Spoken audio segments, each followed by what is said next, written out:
시청자 여러분 안녕하십니까? 국정의 바른 소리를 전합니다. 10월 4일 금요일 KTV 대한뉴스 시작합니다.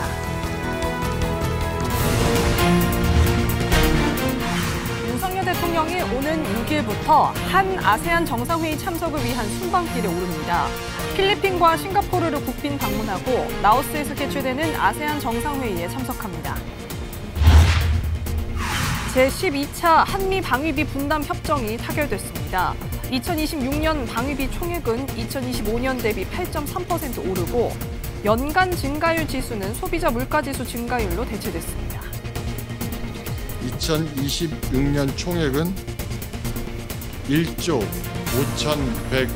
5,192억 원이고 2027년부터 2030년까지의 총액은 전년도 분담금의 전전년도 소비자 물가지수 증가율을 반영하여 결정하기로 하였습니다. 세계 불꽃축제가 내일 여의도 한강공원에서 개최됩니다. 100만 명이 넘는 인파가 몰릴 것으로 예상되는 가운데 한덕수 국무총리는 철저한 안전관리를 주문했습니다. 한국인의 지난해 사망 원인 1위가 암으로 조사됐습니다. 전체 사망자 수는 줄었지만 자살로 인한 사망자 수는 전년 대비 8.3%나 증가했습니다. 첫 소식입니다. 윤석열 대통령이 오는 6일부터 한 아세안 정상회의 참석을 위한 순방길에 오릅니다. 필리핀과 싱가포르, 라오스를 잇따라 방문하는데요. 특히 정상회의가 열리는 라오스에선 이시바 시게루 일본 신임 총리와 처음으로 마주할 전망입니다. 최영은 기자입니다. 윤석열 대통령이 라오스에서 열리는 한 아세안 정상회의 참석을 위해 오는 6일부터 5박 6일 일정으로 순방길에 오릅니다.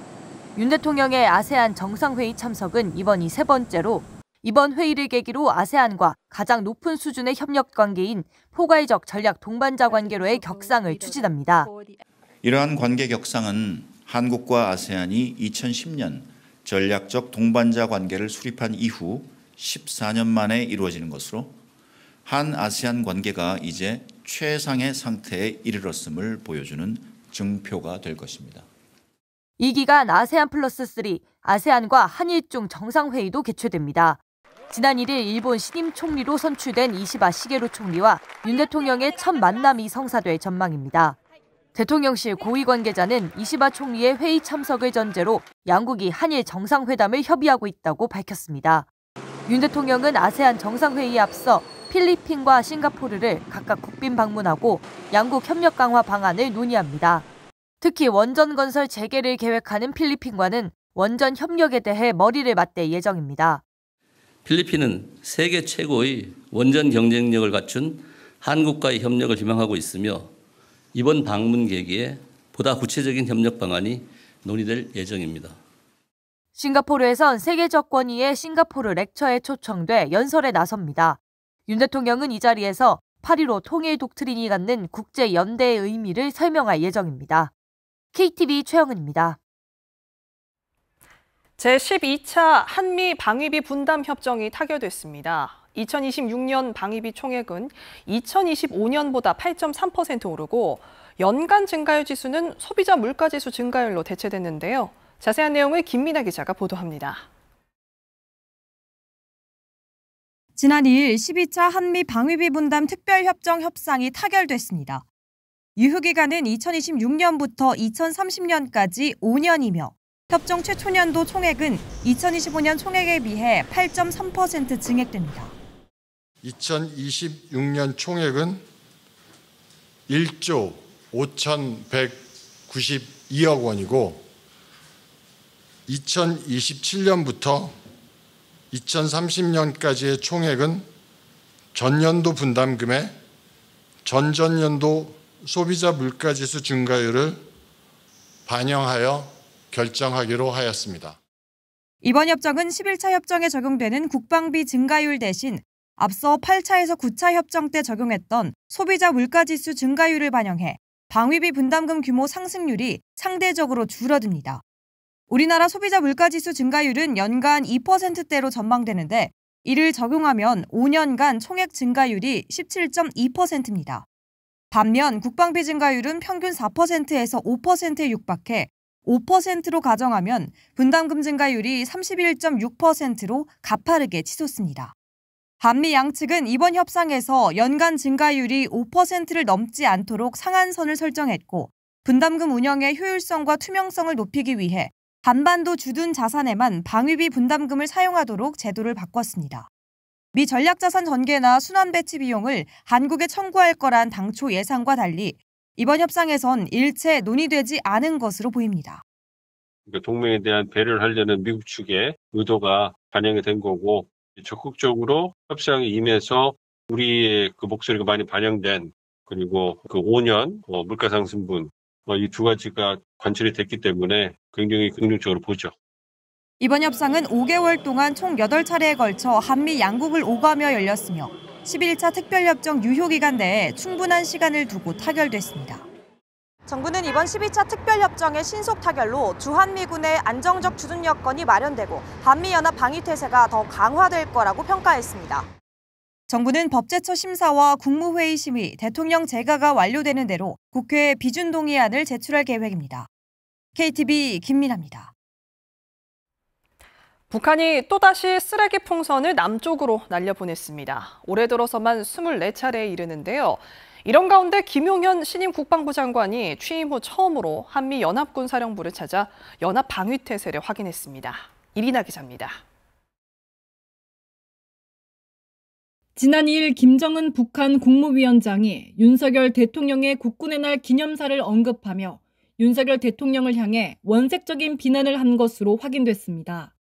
김 위원장은 한미가 북한 주권을 침해하려 시도한다면 핵무기를 포함한 모든 공격력을 동원하겠다고도 위협했습니다.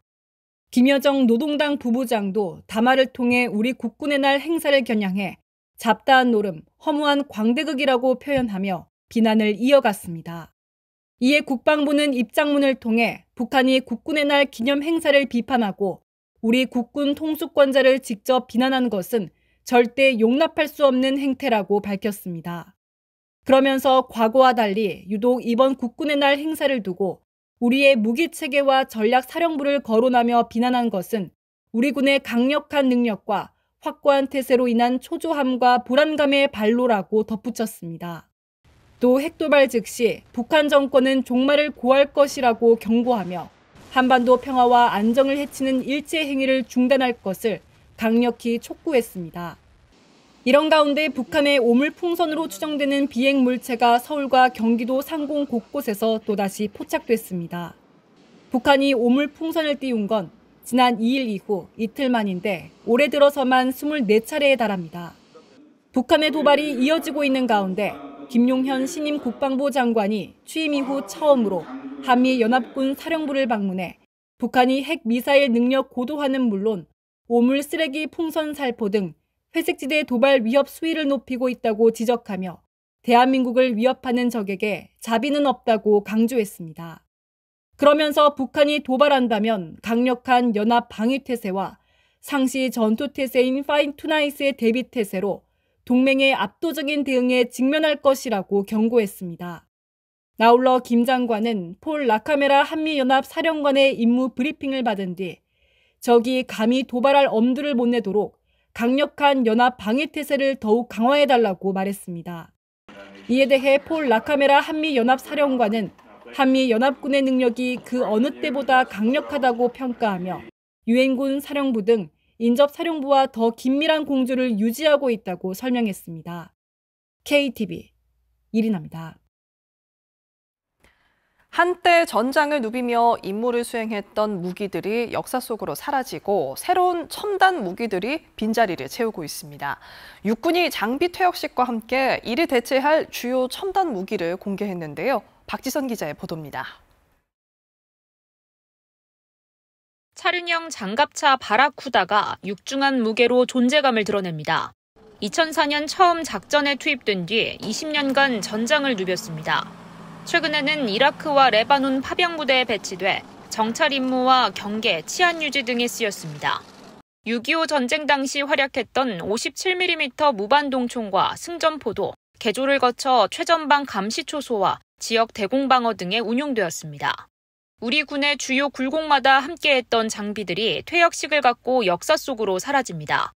육군이 4일 지상군 페스티벌에서 임무 완수 장비들의 퇴역식을 열었습니다. 그간의 공적을 기리며 국가 수호의 중요성을 강조하기 위해서입니다. 이와 함께 이들의 자리를 대체할 주요 첨단 장비들도 공개했습니다. 전력화를 마친 장비들로 연말부터 본격 실전 투입을 앞두고 있습니다. 미래 전장 환경에서 우리 병력의 생존성과 전투 효율성이 크게 향상될 것입니다. 하늘에서 빛을 낸다는 뜻의 천광이란 이름이 부여된 레이저 대공무기는 광섬유로부터 생성된 레이저를 표적에 직접 투사해 적의 공격을 무력화시키는 것으로 눈에 잘 보이지 않고 소음도 없어 근거리에서 적의 무인기를 정밀 타격할 수 있습니다. 천둥의 순우리말인 우레라는 명칭을 얻은 전술지대지 유도무기는 한국형 삼축체계 전력 보강을 위해 도입되는데 빠른 속도로 탄도 유도탄을 연속 발사할 수 있어 북한의 핵미사일 위협을 무력화시킬 주요 전력으로 평가됩니다. 군은 엄중한 안보 상황 속에서 세계 최고 수준의 무기 체계로 무장함으로써 최대 승리를 견인할 것이라고 강조했습니다. KTV 박지선입니다. 국내 최대 규모의 불꽃쇼가 펼쳐지는 세계 불꽃축제가 서울 여의도 한강공원에서 열립니다. 100만 명이 넘는 인파가 몰릴 걸로 예상되는 만큼 한덕수 국무총리는 관계기관에 철저한 안전관리를 당부했습니다. 김유리 기자가 전해드립니다. 형형색색의 화려한 불꽃들이 가을 하늘을 수놓습니다. 지난해 개최된 서울세계 불꽃축제. 불꽃 향연을 보기 위해 몰려든 시민들로 행사장 밖까지 인산인해를 이뤘습니다. 올해 제20회를 맞은 서울세계 불꽃축제가 다시 밤하늘을 밝힙니다.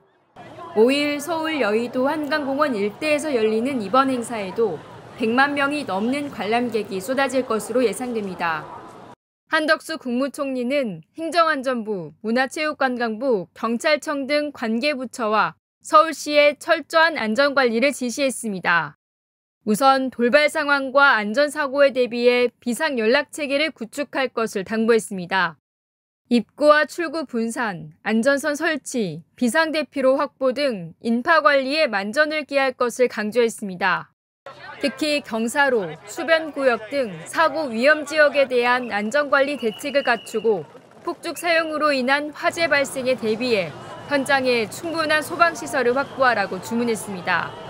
아울러 행사 후 많은 시민들이 대중교통을 동시에 이용할 경우 사고가 발생할 수 있다며 교통수송 대책도 철저히 점검하라고 말했습니다. 응급 환자 발생에 대비해 긴급 구조 체계를 갖추고 안전에 취약한 어린이와 노약자 등에도 세심하게 신경 쓸 것을 덧붙였습니다.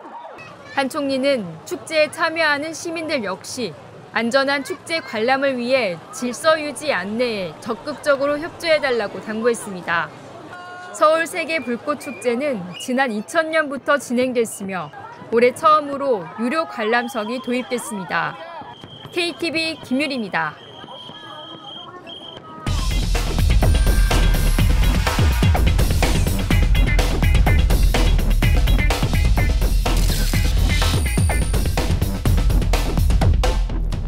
네, 뉴스의 맥을 짚어봅니다. 전공의들의 집단 사직이 7개월을 넘은 가운데 지금 의료 현장에선 피로도가 높아지고 있습니다. 정부가 의료계를 향해서 다시 한번 대화에 나서달라는 메시지를 내놨는데요. 뉴스룸에 취재기자가 나와 있습니다. 자, 정일임 기자, 우선 중대본 회의가 열렸죠. 그 내용부터 한번 정리해 볼까요? 네. 이 여야 의정 협의체 출범을 계속해서 공전하고 있는 가운데 정부는 중대본 회의에서 의료계를 향해 전제 조건이나 사전 의제 없이 대화하자고 거듭 의정 갈등 봉합을 위한 제스처를 건넸습니다. 중대본 회의를 주재한 박민수 보건복지부 2차관은 7개월간 이어져 온 갈등을 마무리 지어야 한다고 밝혔는데요. 박 차관은 가장 중요한 것은 신뢰 회복이고 이를 위한 첫걸음은 바로 대화라며 정부는 그간 의료계와 정책 추진 과정에서 쌓여온 오해들이 대화와 협의를 통해 충분히 해소될 것이라고 확신한다고 강조했습니다. 의료계를 향해서는 여야의장 협의체와 의료개혁특위에 참여해주길 다시 한번 간곡히 요청한다고 언급했는데요. 앞서 정부는 의료개혁 1차 실행 방안 중 하나로 지난달 30일 의료인력 수급 추계위원회 구성을 발표하고 오는 18일까지 위원 추천을 받기로 한 상태죠. 박 차관은 중대본 회의에서 전제 조건이나 사전적 의제를 정하지 말고 대화에 참여해달라고 다시 한번 호소했는데요. 박 차관 발언 들어보겠습니다. 하루라도 빨리 대화의 장으로 나와 허심탄회하게 우리 의료의 미래에 대해 생각을 나누고 사태 해결을 위해 힘을 모을 수 있기를 기대합니다. 정부도 더 열린 자세로 진정성 있게 임하도록 하겠습니다. 또 의료계가 의제 반영을 요구 중인 내년도 의대 증원과 관련해 정부는 현실적으로 불가능하다고 거듭 쐐기를 박았습니다. 자, 이런 가운데 서울대 의대가 학생들의 휴학을 승인했죠. 다른 학교 의대로 휴학이 확산될 수 있다는 우려가 나오고 있는데, 자, 정 기자, 이에 대한 정부 입장은 어떻습니까? 네, 교육부는 당초 예정에 없던 전국 의대 총장 온라인 회의를 소집했습니다.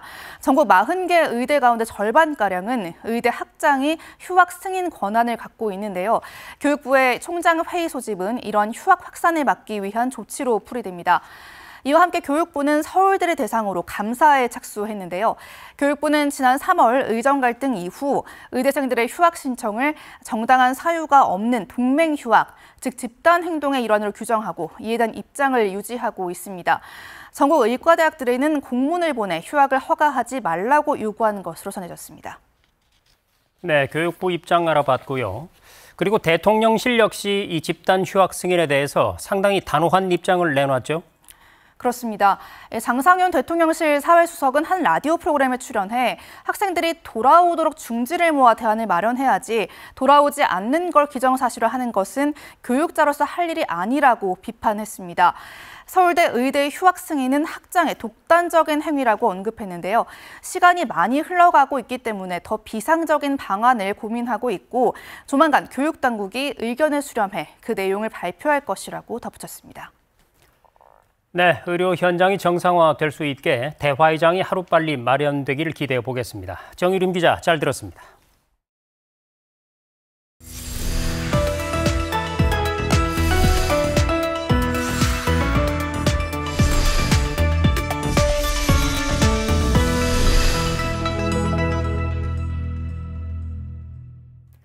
우리 국민의 지난해 사망 원인 1위 역시 암이었습니다. 전체 사망자 수는 5.5%가 줄었는데요. 하지만 심각한 문제는 자살로 인한 사망자 수가 늘었다는 점인데 하루에 평균 38명이 안타까운 선택을 한 셈입니다. 최다희 기자입니다.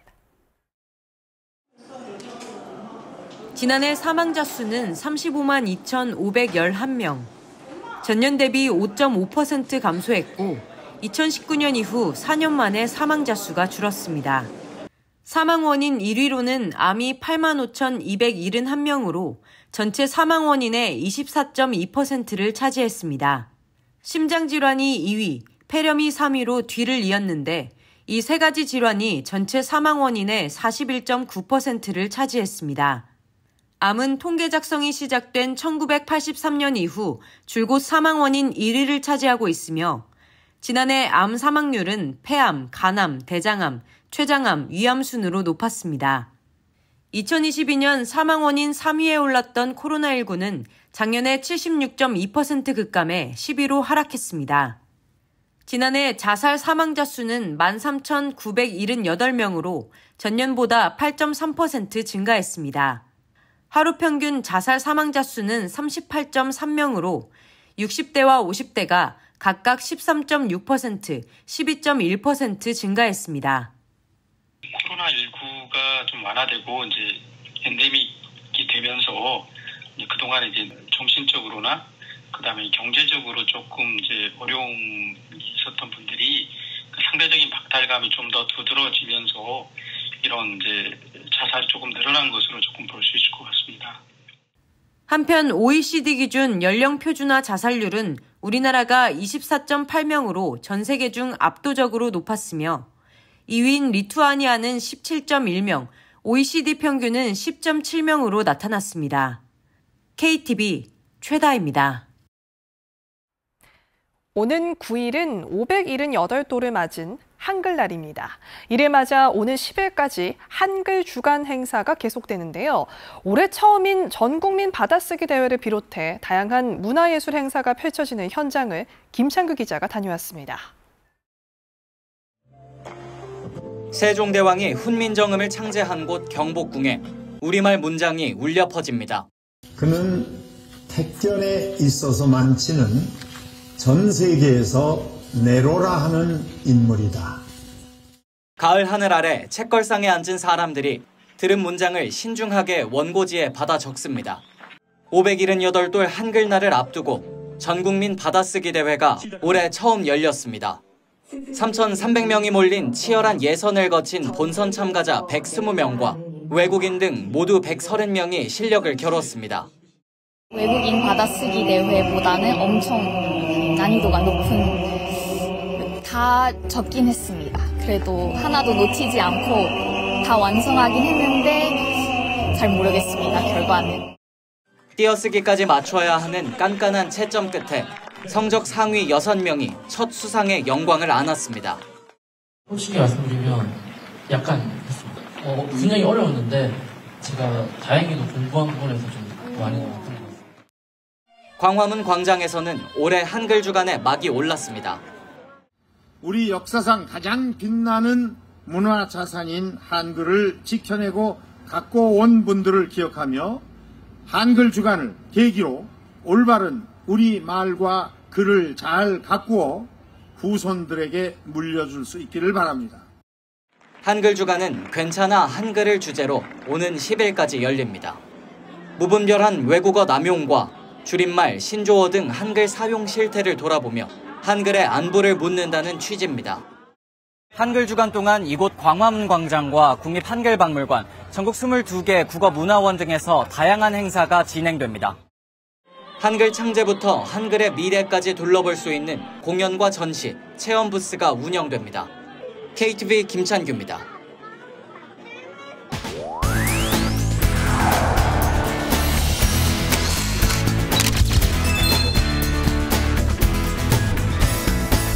뉴스의 숨은 이야기까지 확대해 보여드립니다. 정부가 국민연금 의무가입 연령을 59세에서 64세로 연장하는 방안을 내놓으면서 계속 고용 문제에 다시 관심이 모이고 있습니다. 노동계는 더 오래 보험료를 내야 하기 때문에 늦은 나이까지 일할 수 있도록 법으로 정년을 연장해달라는 입장인데요. 어차피 저출산 고령화로 일할 사람이 줄 테니 정년을 연장하면 되는 거 아닌가 하고 생각하실 수도 있겠습니다. 하지만 정년 연장, 단순한 문제가 아닌데요. 정년이 늘면 연차에 따라 더 많은 임금을 지급해야 하기 때문에 기업의 부담이 만만치 않다는 겁니다. 경영계에서 계속 고용 필요성에 대해 공감하면서도 정년 연장 대신 퇴직 후 재고용을 주장하는 이유입니다. 우리보다 고령화가 더 진행된 일본, 계속 고용이란 얽힌 실타래를 어떻게 풀어냈을까요? 일본의 법적 정년은 60세이지만 근로자는 최장 70세까지 회사에 남을 수 있습니다. 정부가 기업에 65세까지 고용 확보 조치 의무와 70세까지 취업 확보 조치 노력 의무를 부여했기 때문인데요. 다만 근로자들은 회사에 계속 다니는 대신 관리직에서 물러나고 임금도 더 적게 받습니다. 노사가 서로 한 발씩 물러서며 상생의 해법을 찾은 건데요. 일본의 모습에서 주요 고비마다 머리를 맞대며 위기를 극복해온 우리 노사정의 모습이 떠오릅니다. 1997년에는 노동자는 정리해고를 허용하는 대신 기업은 노조 활동을 보장하는 노사정 대타협으로 외환 위기를 극복했고 2008년에는 임금 인상 요구와 파업을 자제하는 대신 고용을 유지하기로 합의해 금융위기를 세계에서 가장 빠르게 이겨냈습니다. 가깝게는 2020년 코로나19 위기 극복을 위해 힘을 모았었죠. 그동안 노사정은 여러 노동 현안에 대해 극적인 타결을 이뤄냈지만 때론 파행을 겪기도 했습니다. 8개월 만에 다시 열린 노사정 대표자 회의 소식이 반가운 이유인데요. 주목할 점은 노사정이 앞으로 시급한 현안과 중장기 과제를 논의하기 위해 격월마다 회의를 열기로 합의한 겁니다. 향후 노사정 대표자 회의는 일단 격월은 정례화하기로 했고요. 필요시에는 또 요청에 따라서 그 사이사이에도 만나는 것도 오늘 또 말씀이 되셨습니다. 그래서 비공식적으로는 또 더 자주 만날 수도 있지 않을까 이렇게 생각을 합니다. 노사 간 입장차는 아직 여전해 보였지만 더 자주 만나서 더 많은 이야기를 나누다 보면 차이는 좁혀지지 않을까요? 지금까지 뉴스 확대보기 현미경이었습니다. 윤석열 대통령이 대통령 직속 사회적 대화기구인 경제사회노동위원회 노사정 대표가 발표한 미래 세대를 위한 좋은 일자리 창출 선언에 대해 정부도 최선을 다해 노사의 노력을 뒷받침하겠다고 밝혔습니다. 윤 대통령은 이날 용산 대통령실에서 참모진으로부터 경사노위 노사정 대표자 회의 결과를 보고받고 이같이 말했습니다. 앞서 노사정 대표들은 회의를 열고 미래 세대를 위한 좋은 일자리 창출이 사회적 대화의 우선 목표라는 데 의견을 모았습니다.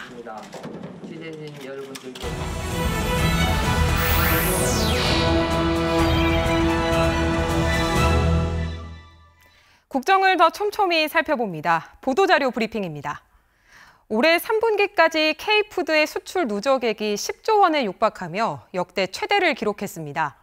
9월 말 기준 농식품 수출 누적액은 73억 750만 달러로 지난해보다 8.3% 증가했습니다. 수출 상위 품목인 라면, 과자류, 음료, 쌀 가공식품의 증가세가 두드러졌는데요. 수출액이 가장 많은 라면은 9월 한 달만 1억 300만 달러치 팔려 누적 9억 달러를 돌파했고 중국과 중남미에서 인기가 식지 않고 있습니다. 냉동김밥, 즉석밥, 떡볶이 등 쌀 가공식품도 전년 동기 대비 41.6% 증가해 2억 1천만 달러 넘게 수출됐습니다. 농식품부는 신선 농산물의 경우 상반기 물량 부족으로 수출이 주춤했지만 하반기 본격 출하 시기를 맞아 수출 증가세를 보이고 있다고 설명했습니다. 전기차를 몰던 중 사고로 배터리가 파손돼서 새 배터리로 교체하고 보험금을 청구한 A씨. 보험사가 기존 배터리의 감가상각에 해당하는 금액을 빼고 보험금을 지급하자 배터리 교체 비용 전액을 보상해달라는 민원을 냈는데요.